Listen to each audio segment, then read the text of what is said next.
Good evening, everyone, and welcome to the press conference after the FIBA EuroBasket 2022 qualifiers game between teams North Macedonia and Italy in Perm, Russia. Here with us are representatives of Team Italy, head coach Romeo Sacchetti, and number 18, Matteo Spagnolo. We start with brief post-game comments, starting with the player. Matteo, please, your opinion on the game. Well, for me, I think first part of the game we played amazingly together. In the second half, they started pressing a little bit more, and we couldn't do we didn't play as we wanted to in offense, and maybe we could have done something more in defense. But I believe we are a young team, and we're here to improve as players and as a team. Thank you, coach. But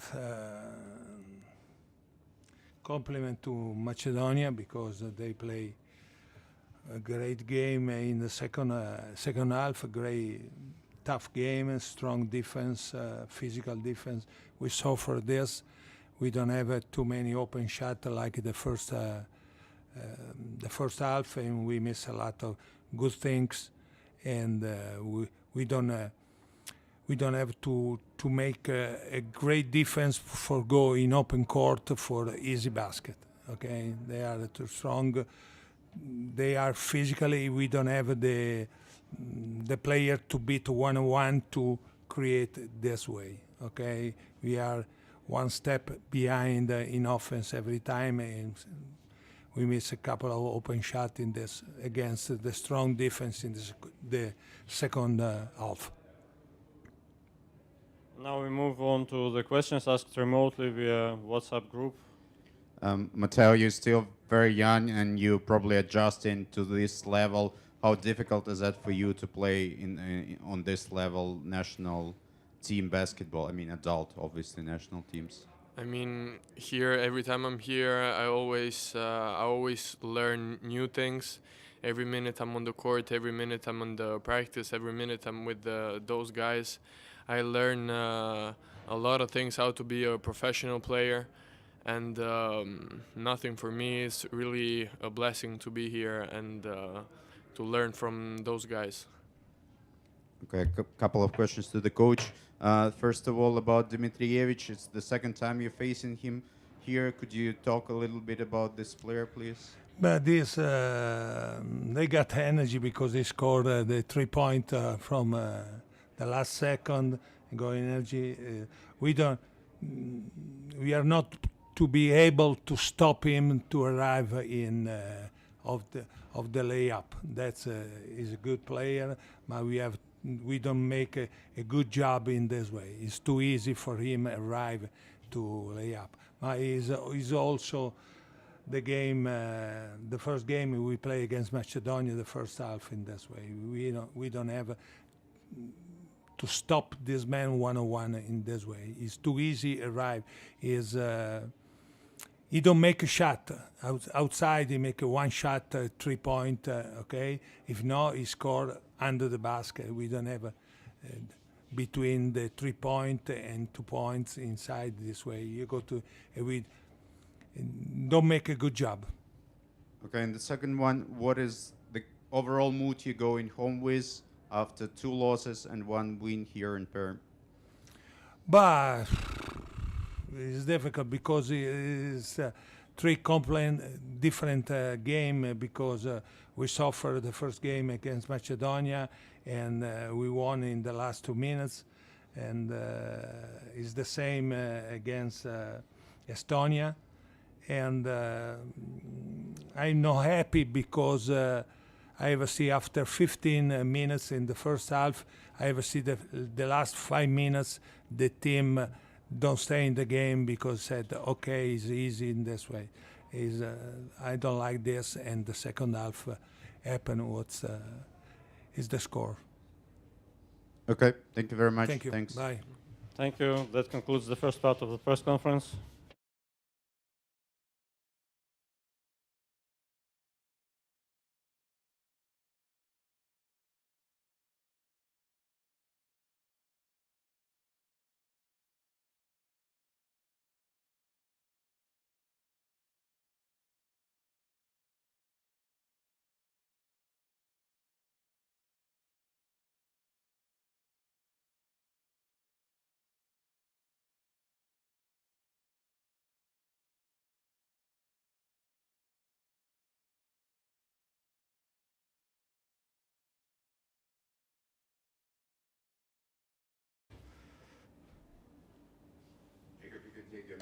Thank you.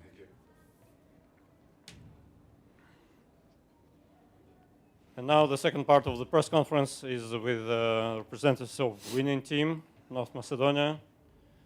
Here with us are number 24, Jacob Wiley, and the head coach, Alexander Todorov. So please, congratulations on the winning and being back on track. And we start with post-game brief statements, starting with the player. Jacob, please. I thought it was a great response from the last game against Italy. We know that they're a great shooting team and that a lot of their players make tough shots and they run the floor and they're well coached, but I felt like we responded really well, especially in the second half, and weren't too hard on ourselves when they made tough shots. I felt like we communicated better defensively in the second half, and we just played harder, and that resulted in the game going in our way. Coach? Okay, for us, it's very important win. First, because it allows us to keep dreaming until tomorrow and to stay in the game for that last spot, because now there are 2 spots open. After tonight, it will be only 1 spot open, and it will be us or Estonia. We started the game well. However, Italy had unbelievable percentages for field goals, especially for 3 points. They finished the half with 9 made 3 points out of 13 attempts. And that resulted, and some very, very tough shots for 2 as well. And that resulted in 52 points allowed at halftime. We kept talking in the locker room that these percentages are not realistic, and once they stop making that, we will get back in the game. They only finished the second half with 3 made 3-point shots out of 11 attempts. Still they're at 50% for 3 at the end of the game, but we limited them at 26 points, which is exactly twice as less as we allowed in the first half. So we keep dreaming, as I said. It's an important win for us, especially for this team that it's in a process of restructuring, of bringing some young kids to play. So it's important win, but nobody will remember this win if tomorrow we don't manage to beat Estonia. We have 2 very difficult opponents tomorrow. One, Estonia, who is a high-level team, and second, our fatigue, which is even worse opponent than Estonia. Especially, we know that we're going to play without Dimitrijevic tomorrow, so we will have even shorter roster compared to today. I want to say that on the next game, I will be the biggest supporter of Russia, and also to thank to the spectators in the gym who throughout the second half supported our team. I know that spectators are always neutral for the underdogs, but I hope they recognize our effort, and I want to thank them and to also to invite them to come tomorrow, and no matter of your common past, to support us again. Thank you. Now it's time for the questions asked remotely through our FIBA group. Okay, Jacob, it was the third game for you with this team, and you said that before you only had 2 practices, but still you're playing with the same level of energy like the rest of the team. How do you build this kind of chemistry so quickly? Well, I think for one, we just have a group of guys that's willing to help each other and play with each other. We have a great coaching staff that helps us be prepared for the games. Even though we don't get to practice, it's pretty clear on what we're supposed to do, so we just try to go out and execute to the best we can. When you don't get to practice, you have to kind of figure it out during the game, and I felt like you kind of saw that in today's game, maybe with the slow start, but we keep being positive, keep trying to do our job, and eventually, good things will happen for us. So. Coach, the team answered in the last quarter and showed that they wanted the game more. What were your words to them in that quarter? Okay, I think I answered this question in my opening statement, and that I mean we discussed more or less some smaller tactical adjustments in the locker room, and what we try to focus is two things. I mean that 12 points, it looks big, but it's not that big. It's only 3 points per each 5 minutes, and or 11. It was 11 at halftime, correct? Yeah. And that we need to increase our level of aggressiveness in defense. So when they, when they keep shooting for three, because we knew that Italy is the team that will keep shooting and shooting for three, that at least they take contested shots. And also that we were hoping that crazy percentages. I mean, maybe that's the highest percentage I seen as a coach, and I'm entering my 25th year as a coach at one half.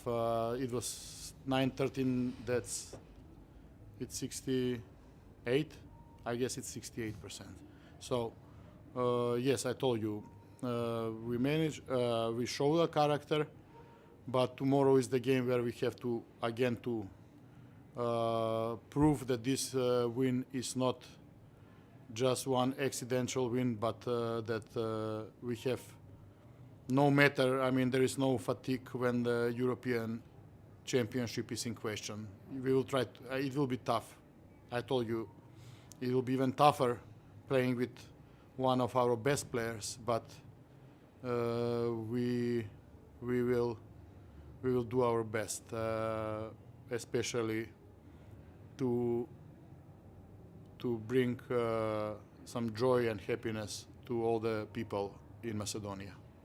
What was your reaction? I mean, Nano received this unfortunate injury 2 minutes to the end of the game. What was going through your head back then? Win the game, and we're gonna think about Estonia in hotel. Coach, we sat here 48 hours ago, and you talked about the huge mental blow your team received just before the game against Russia, when you learned that you have to win twice now instead of once. So how do you estimate tonight's win in a matter of mental boost of confidence? Is it like equal to that what was happening? Okay, I must stress out that as a part of our coaching staff, we have the best psychologist in our country who is working with our players. She is a former basketball player, and now she is dean at the University of Sport in Skopje, where she teaches sports psychology. So, of course, I had big conversation with her 2 nights ago, and then also we put emphasis on some points where she needs to communicate and rely to the certain players. But at the end of the day, the team that managed to recover from that mental blow is a team. It's only a team. Can be only a team with a character, and we have character. And no matter what happens tomorrow with Estonia, I said on the first day, I have a great group of guys, excellent team cohesion, team chemistry, and no matter what will happen tomorrow, I hope that we will find the strength to win, because we need to win, and we need to win by point difference, by the way. And no matter what happens tomorrow, I'm very, very thankful to all 15 players and that are here with us, and those who, because of injuries, couldn't be with us here in Russia. Thank you. Congratulations on the win again, and we'll see you tomorrow. Thank you.